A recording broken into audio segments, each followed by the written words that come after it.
अरे विमला देवी, आपको शर्म नहीं आती? किसी पराये मर्द को गोद में उठा रखा है। उतारो मुझे नीचे। अरे तुम मेरे बच्चे हो।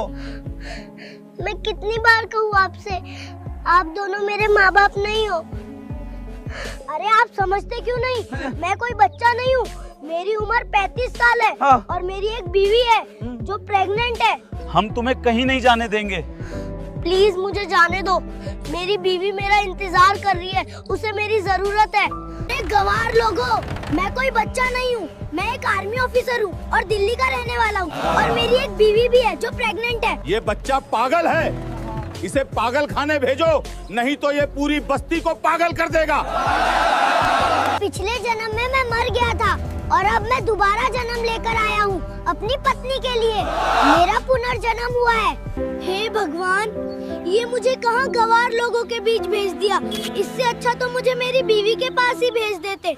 हरियाणा के एक छोटे से गांव में एक किसान के घर एक बच्चे का जन्म हुआ। जब वो बच्चा 4 साल का हुआ तो उसने अपने माँ बाप से ऐसी बात कही जिसे सुनकर किसी का भी दिमाग चकरा जाए। उसने कहा, मेरा नाम देवांश नहीं है, मेरा नाम कर्नल रघुवीर है। मैं एक आर्मी ऑफिसर हूँ, दिल्ली का रहने वाला हूँ। मेरी उम्र 35 साल है। मेरी एक बीवी भी है जो प्रेग्नेंट है। मैं एक मिशन में शहीद हो गया था और मैंने अपनी बीवी से वादा किया था कि मैं वापस आऊंगा, इसलिए मैंने दोबारा जन्म लिया है। सोचिए, 4 साल के बच्चे के मुंह से ऐसे शब्द। क्या ये महज बचपन की कल्पना थी या फिर वाकई किसी पुनर्जन्म की रहस्यमय कहानी? आखिर इस मासूम बच्चे की बातों के पीछे क्या सच्चाई छिपी है? क्या सच में इसका कोई पिछला जन्म था या ये बच्चा सिर्फ एक कहानी सुना रहा है? आइए इन सभी सवालों के जवाब जानते हैं इस वीडियो में। हरियाणा के उस छोटे से गांव में उस दिन एक बच्चे का जन्म हुआ।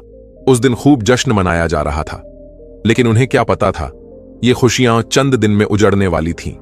किसान रामपाल के घर बरसों बाद किलकारी गूंजी थी। पंडित जी ने कहा, लड़का देवी का अंश है, इसका नाम देवांश रखो। देवांश की परवरिश साधारण किसान परिवार में होने लगी, लेकिन उसकी आदतें असाधारण थीं। जैसे जैसे वो बड़ा होने लगा, उसका व्यवहार गांव के बाकी बच्चों से बिल्कुल अलग था। जिस उम्र में बच्चे मिट्टी में लौटते, कंचे खेलते, उस उम्र में देवांश सुबह 4 बजे उठ जाता। वो नन्हे नन्हे कदमों से खेत की मेड़ों पर दौड़ लगाता, ऐसे जैसे कोई फौजी ट्रेनिंग कर रहा हो। रामपाल और उसकी पत्नी हंसते, हमारा बेटा तो पहलवान बनेगा। लेकिन बात यहीं खत्म नहीं होती थी। देवांश लकड़ी के फट्टों को जोड़कर बंदूकें बनाता और अजीब सी भाषा में दुश्मनों पर चिल्लाता। उसने 3 साल की उम्र में ऐसी जिद पकड़ी कि रामपाल को शहर जाकर उसके लिए एक आर्मी ऑफिसर की वर्दी सिलवानी पड़ी। वो उसे पहनकर घूमता और गर्व से अपनी छाती फुला लेता। सबसे अजीब बात रात में होती थी। देवांश को अक्सर नींद में अजीब सपने आते। वो देखता कि एक खूबसूरत औरत, जिसे वो सपने में प्रिया कहता था, रोते हुए उसकी कलाई पर कुछ बांध रही है और कह रही है, वापस जरूर आना। फिर उसे दिखता कि वो किसी बर्फीले पहाड़ पर है, गोलियों की आवाजें आ रही हैं, घमासान युद्ध हो रहा है, और हर बार सपना एक ही जगह खत्म होता। 3 गोलियां उसके सीने में लगती, एक जोरदार बम धमाका होता और अंधेरे में डूबने से पहले वो उस औरत से किया वादा याद करता, मैं जरूर लौट कर आऊंगा। फिर वो पसीने से लथपथ प्रिया चिल्लाता हुआ जाग जाता। रामपाल और उसकी पत्नी घबरा जाते। उन्हें लगता बच्चे को नजर लग गई है। जब देवांश 5 साल का हुआ, तब तक उसके माता पिता उसकी हरकतों के आदी हो चुके थे। लेकिन उस दिन जो हुआ, उसने उनकी दुनिया हिला दी। रामपाल खेत से लौटा तो देखा देवांश घर के आंगन में बैठा जोर जोर से रो रहा था।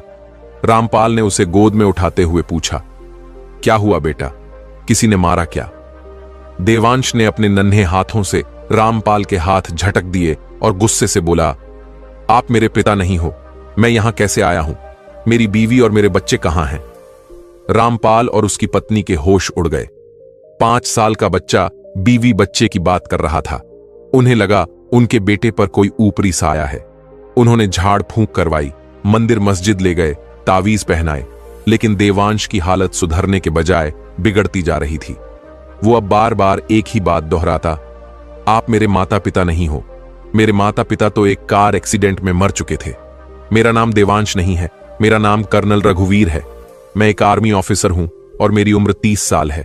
मैं दिल्ली का रहने वाला हूं। रामपाल उसे डांटता, चुप हो जा, पागल हो गया है क्या? लेकिन देवांश रोते हुए कहता, मेरी एक बीवी है प्रिया, वो प्रेग्नेंट है, मुझे उसके पास जाना है, उसे मेरी जरूरत है। मैंने उससे वादा किया था कि मैं लौट कर आऊंगा। गांव में बात फैल गई कि रामपाल का बेटा पागल हो गया है। रामपाल और उसकी पत्नी शर्म और डर के मारे किसी से नजरें नहीं मिला पाते थे। देवांश की हालत ऐसी हो गई थी कि उसने कई बार घर से भागने की कोशिश की, लेकिन हर बार गांव वाले उसे पकड़ लाते। एक दिन उसने खाना पीना बिल्कुल छोड़ दिया। वो बस एक ही रट लगाए हुए था, मुझे प्रिया के पास जाना है। रामपाल और उसकी पत्नी, जो बेचारे कुछ समझ नहीं पा रहे थे, वो अपने बच्चे को खोना नहीं चाहते थे। उन्होंने देवांश को एक कमरे में बंद करना शुरू कर दिया, कहीं उनका बेटा सच में घर से भाग ना जाए। वो असहाय थे, उन्हें समझ नहीं आ रहा था कि ये कैसी लीला है। बेटे की बिगड़ती हालत देखकर एक दिन रामपाल का धीरज जवाब दे गया। वो थक हार कर गांव के प्रधान के पास पहुंचा और उसके पैरों में गिर पड़ा। प्रधान जी, मेरा बेटा वो पागल हो गया है। रामपाल ने रोते हुए सारी बात बताई। वो खुद को दिल्ली का कोई कर्नल रघुवीर बताता है, कहता है उसकी बीवी है, उसे उसके पास जाना है। वो दिल्ली का पूरा पता बताता है। मैं क्या करूं प्रधान जी, मेरा एक ही बेटा है और हम उसे खोना नहीं चाहते। प्रधान भी रामपाल की बात सुनकर हैरान रह गया। 5 साल का बच्चा और कर्नल, ये कैसे हो सकता है? प्रधान कुछ देर सोचता रहा, फिर बोला, रामपाल, बात तो अजीब है, लेकिन बच्चे की जिद और जो वो पते बता रहा है, मुझे लगता है इस राज का पता दिल्ली जाकर ही लगेगा। हमें उस बच्चे को दिल्ली ले जाना पड़ेगा। प्रधान को याद आया कि उसकी एक रिश्तेदार कणिका दिल्ली पुलिस में एसपी है। प्रधान ने तुरंत एसपी कणिका को फोन मिलाया। कणिका बेटी, एक अजीब मामला है, कणिका ने कहा। जी बताइए चाचा। प्रधान ने संक्षेप में देवांश के बारे में सब बताया। वो बच्चा एक नाम और पता दोहराता रहता है, कर्नल रघुवीर और उसकी पत्नी प्रिया। जरा पता करो बेटी, क्या उस पते पर ऐसा कोई रहता है या रहता था?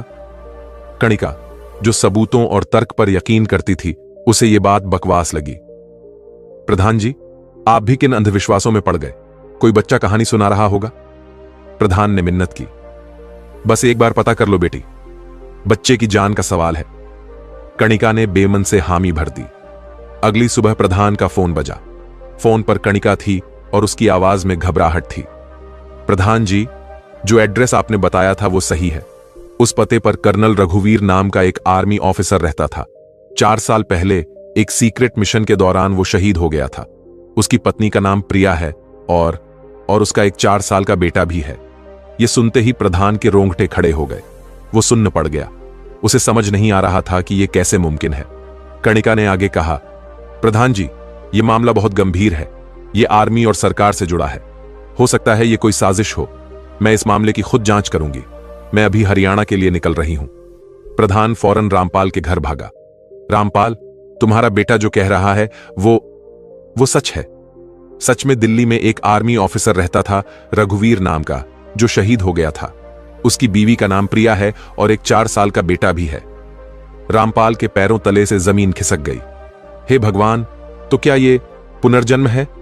उसे डर लगने लगा कि कहीं वो अपने बेटे देवांश को खो न दे। प्रधान ने कहा, पता नहीं, कुछ ही देर में दिल्ली से एसपी कणिका यहां आती ही होगी। वो खुद इस सच्चाई का पता लगाएगी। कुछ घंटे बाद गांव की धूल भरी सड़क पर एक पुलिस जीप आकर रुकी। जीप में से एक तेज तर्रार, रौबदार वर्दी पहने महिला अफसर उतरी। एसपी कणिका। कणिका सबूतों पर यकीन करती थी। पुनर्जन्म जैसी बातों को वो अंधविश्वास समझती थी। उसके दिमाग में बस एक ही शक था, इस बच्चे को एक शहीद कर्नल और उसकी पत्नी के बारे में इतनी सटीक जानकारी कैसे है? कहीं ये आतंकवाद से जुड़ा कोई मामला तो नहीं? कहीं इस बच्चे को ट्रेन तो नहीं किया गया? कणिका ने आते ही पूछा, कहां है वो बच्चा?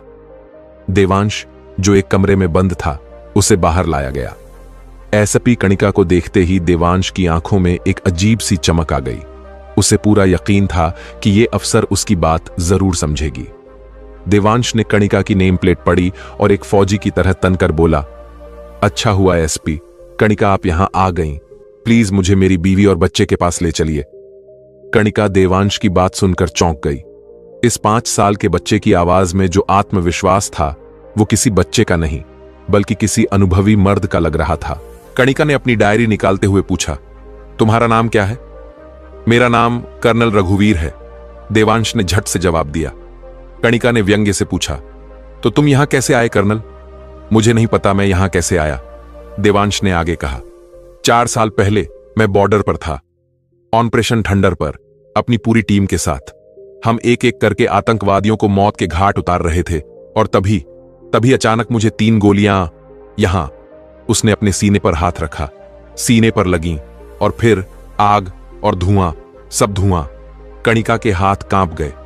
ऑपरेशन थंडर एक टॉप सीक्रेट मिशन था जिसकी जानकारी पब्लिक में नहीं थी।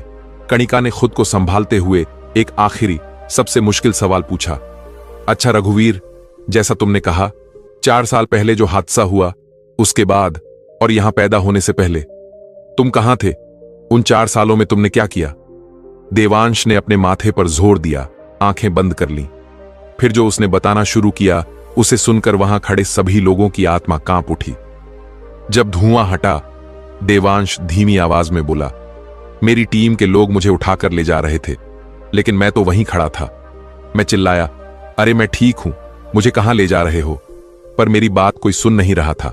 मैं घर गया, प्रिया रो रही थी। मैंने उससे कहा, प्रिया तुम क्यों रो रही हो? मैं यहीं हूं। पर उसने भी मेरी बात नहीं सुनी। मैं जोर जोर से चिल्लाता रहा, पर किसी ने मेरी तरफ ध्यान नहीं दिया। देवांश की आंखें भर आईं।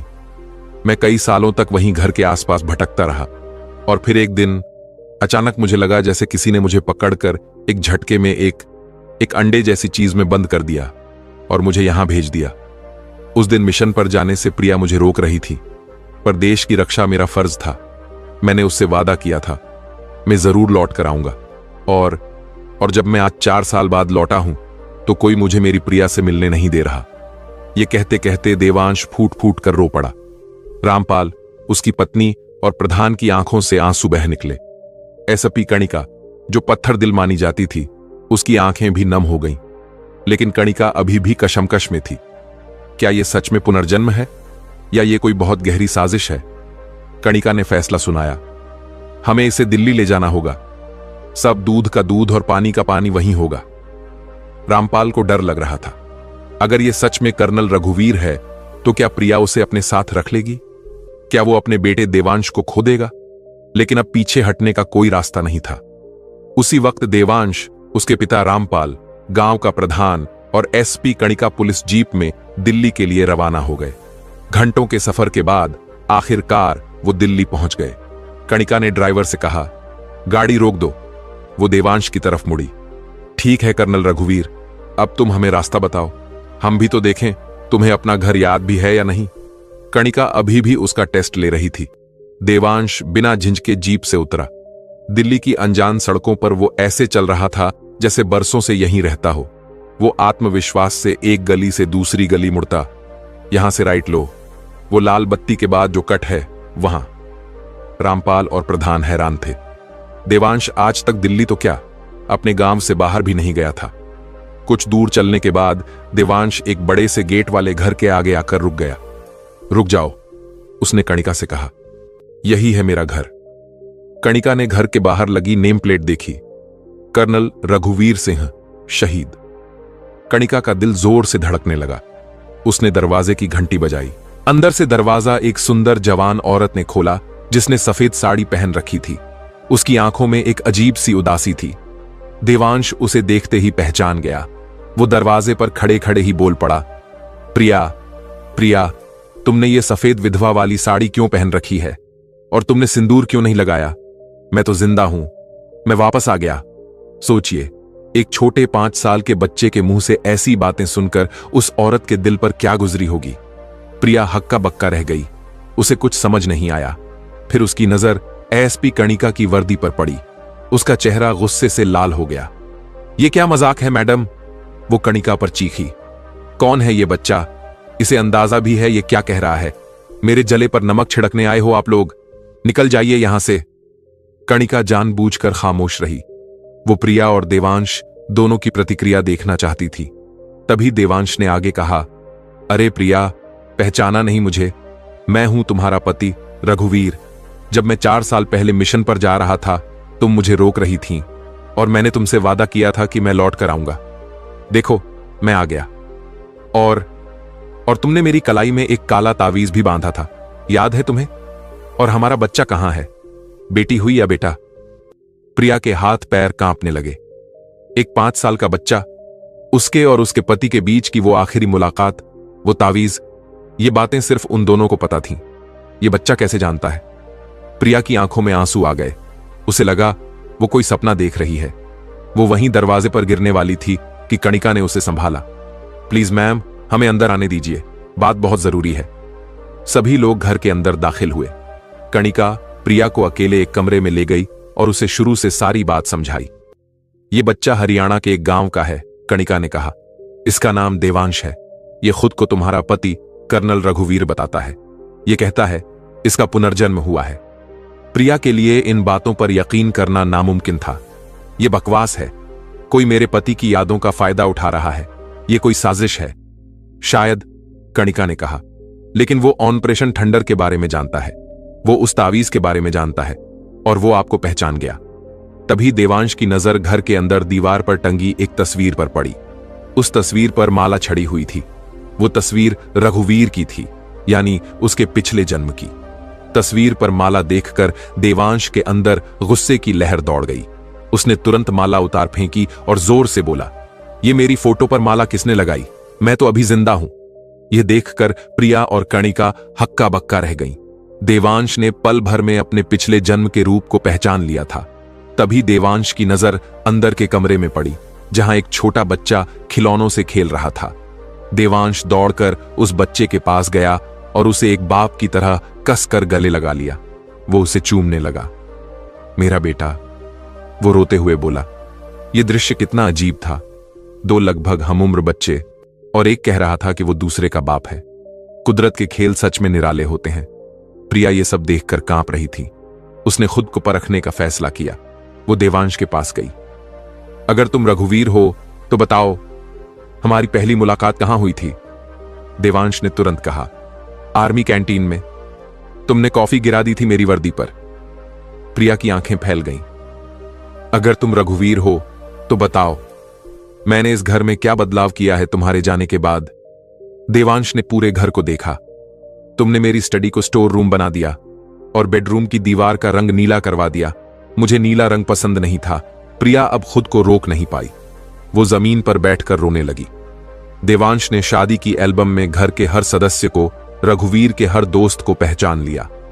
रामपाल, प्रधान और प्रिया, सबको यकीन हो गया था कि ये रघुवीर ही है, इसका पुनर्जन्म हुआ है। लेकिन एसपी कणिका के मन में अभी भी एक आखिरी डाउट था। कणिका ने प्रिया से कहा, ये सब बातें शायद किसी ने इसे सिखाई हों। मुझे एक आखिरी टेस्ट लेना है। कणिका को यह केस बंद करना था। उसे ठोस सबूत चाहिए थे। उसने अपने फोन से आर्मी हेडक्वार्टर में बात की। मुझे कर्नल रघुवीर की ऑपरेशन थंडर टीम के सभी जीवित जवान अभी यहां चाहिए। कुछ देर बाद आर्मी की एक जीप वहां पहुंची। उसमें से 4 फौजी उतरे। वो हैरान थे कि उन्हें एक शहीद कर्नल के घर क्यों बुलाया गया है। कणिका ने देवांश से कहा, पहचानते हो इन्हें? देवांश ने उन 4 को देखा और मुस्कुराया। वो एक एक करके सबके पास गया। सूबेदार शर्मा, तुम्हारी बेटी की शादी तय हो गई क्या? पाटिल, तूने अभी तक स्मोकिंग नहीं छोड़ी? सिंह, तुझे याद है कश्मीर में हम कैसे उस बंकर में फंस गए थे? देवांश एक एक करके सभी के नाम ले रहा था और उनके साथ बिताए वो पल और वो बातें बता रहा था जो सिर्फ उनके और उनके कर्नल के बीच थीं। सारे आर्मी जवान हक्के बक्के रह गए। उनकी आंखों में आंसू थे। वो समझ गए कि उनके सामने कौन खड़ा है। उन्होंने उस 5 साल के बच्चे को किसी बड़े अफसर की तरह जोरदार सैल्यूट किया। जय हिंद सर। यह कणिका के लिए आखिरी सबूत था। उसने अपनी डायरी बंद की। केस खत्म हो चुका था। पुनर्जन्म, जिस पर वो कभी यकीन नहीं करती थी, आज उसकी आंखों के सामने खड़ा था। उस दिन के बाद बहुत कुछ बदल गया। रामपाल और उसकी पत्नी अपने बेटे को खोना नहीं चाहते थे और प्रिया अपने पति को फिर से जाने नहीं दे सकती थी। फैसला हुआ कि रामपाल और उसका परिवार दिल्ली में ही प्रिया के घर के पास रहेंगे। देवांश अपने बेटे के साथ खेलता, दोनों एक ही स्कूल में जाते। ये एक अजीब रिश्ता था जिसे दुनिया समझ नहीं पाती थी, पर उन सब ने इसे स्वीकार कर लिया था। पर समय का चक्र रुकता नहीं। रघुवीर की आत्मा ने अपना वादा पूरा किया था। वो लौट आया था। जैसे जैसे देवांश बड़ा होता गया, उसकी पिछले जन्म की यादें धुंधली पड़ने लगीं। वो ऑपरेशन थंडर भूल गया। वो प्रिया को आंटी कहने लगा और अपने बेटे को अपना सबसे अच्छा दोस्त मानने लगा। 8 साल का होते होते देवांश को अपने पिछले जन्म के बारे में कुछ भी याद नहीं रहा। वो एक आम बच्चा बन गया, जिसकी आंखों में अब कर्नल रघुवीर की नहीं, बल्कि देवांश के अपने सपने थे। शायद रघुवीर ने अपना वादा पूरा कर दिया था और अब वो चाहता था कि देवांश अपनी जिंदगी जिए। उस हादसे के बाद रामपाल, उसकी पत्नी और देवांश अपने गांव लौट गए। अब उस घर में केवल प्रिया रह गई थी, तन से अकेली, मगर मन से अब भी रघुवीर के साथ जुड़ी हुई। चारों ओर रघुवीर की यादें थीं, दीवारों पर उनकी मुस्कुराती तस्वीर, अलमारी में सहेजी उनकी चीजें और सबसे बड़ी निशानी उनका बेटा, जिसमें प्रिया हर दिन रघुवीर का अक्स देखती थी। वो बच्चे की आंखों में झांकती तो उसे लगता जैसे रघुवीर अब भी यहीं है, बस रूप बदलकर सांसों की तरह उसके आसपास मौजूद।